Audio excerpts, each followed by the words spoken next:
रायगड जिल्ह्यातील नागाव येथील धोकादायक झालेल्या पार्ले पुलाच्या दुरुस्तीचे काम सार्वजनिक बांधकाम विभाग प्रशासनाने तातडीने सुरू केले आहे। याबाबत नागाव ग्रामपंचायतीच्या सरपंच हर्षदा मयेकर यांनी 24 जून रोजी तक्रार केली होती। या तक्रारीनंतर 24 तासात प्रशासनाने दुरुस्तीचे काम सुरू करून कार्यतत्परतेचा चांगला पायंडा पाडला आहे। अलिबाग तालुक्यातील नागाव ग्रामपंचायत हद्दीतील नागाव पार्ले भायवळण रस्त्यावरील श्री स्वामी समर्थ नगर नजीक खाडीवरील जुना पूल फार वर्षापासून असून सध्या तो संपूर्ण नादुरुस्त झाला आहे। पार्ले हा बायपास रस्ता असल्यामुळे त्या पुलावरून मोठ्या आणि अवजड वाहनांनी वर्दळ चालू असते। संपूर्ण पूल धोकादायक झाले होते।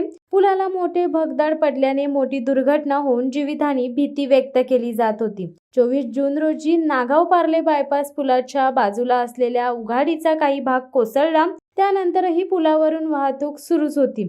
असाच मुसळधार पाऊस कोसळला तर दुर्घटना होऊ शकते। ही बाब नागावच्या सरपंच हर्षदा मयेकर यांनी जिल्हाधिकारी किशन जावडे यांच्या निदर्शनास आणली।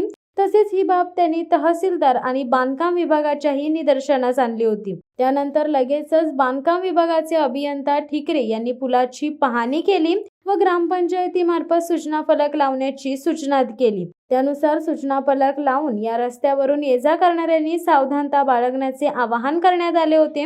विशेष म्हणजे भर पावसात दुरुस्तीचे काम सुरू असताना सरपंच हर्षदा मयेकर यांनी त्यावर जातीने लक्ष ठेवले।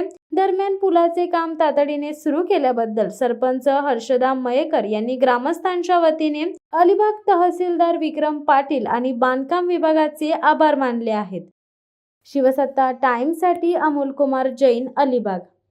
दे धडक बेधडक वृत्त देणाऱ्या आपल्या शिवसत्ता टाइम्स न्यूज चॅनलला लाल बटन दाबून सबस्क्राईब करा आणि बेल आयकॉनला क्लिक करायला विसरू नका।